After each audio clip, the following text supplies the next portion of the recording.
নমস্কার, আমি অনামিকা হাজরা গুচাইত। আমার স্বামী অরুণাভ গুচাইত। আমার ছেলে বৈভব গুচাইত। বর্তমানে আমার ছেলে 8 মাস।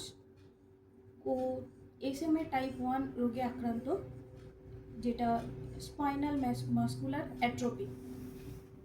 এই রোগের মূলত বাহ্যিক যে জিনিসটা দেখা যায় সেটা হচ্ছে 8 মাস হয়ে গেছে, এর এখনও ঘাড় সোজা হয়নি,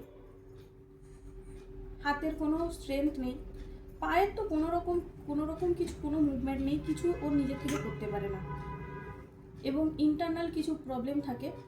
ব্রিদিং ট্রাবেল পরপর শুরু হয়, যেটা এখনও পর্যন্ত খুব ভালোভাবে না হলেও হালকা এসেছে। আরও ঠান্ডা লাগার সমস্যা, আরও অনেক কিছুই সমস্যা থাকে। যেটা সবথেকে বেশি মারাত্মক সমস্যা সেটাই হচ্ছে লাংসের সমস্যা। এদের যেহেতু মাসেলের কোনো স্ট্রেংথ থাকে না, সেই জন্য এদের লাংস হচ্ছে খুব দুর্বল, যেটা পরপর আরও সমস্যাটা হতে পারে। তো এই রকম সমস্যায় আমরা আছি। তো এটার একমাত্র চিকিৎসা জিন থেরাপি। কিছু মেডিসিন, ওরাল মেডিসিন থাকে, কিন্তু সেটা লাইফ লং বা সেটার নিশ্চয়তা খুব একটা নেই।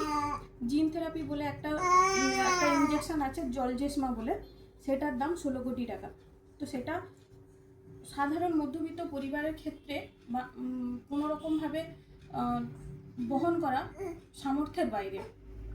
তো আমরা মোটামুটি একটা ক্রাউড ফান্ডিংয়ের ব্যবস্থা করে আমরা ছেলেটার চিকিৎসার জন্য সবার কাছে অনুরোধ করছি যে আমরা এই সমস্যায় পড়েছি, যে সবাই একটু পাশে থাকুন আপনারা।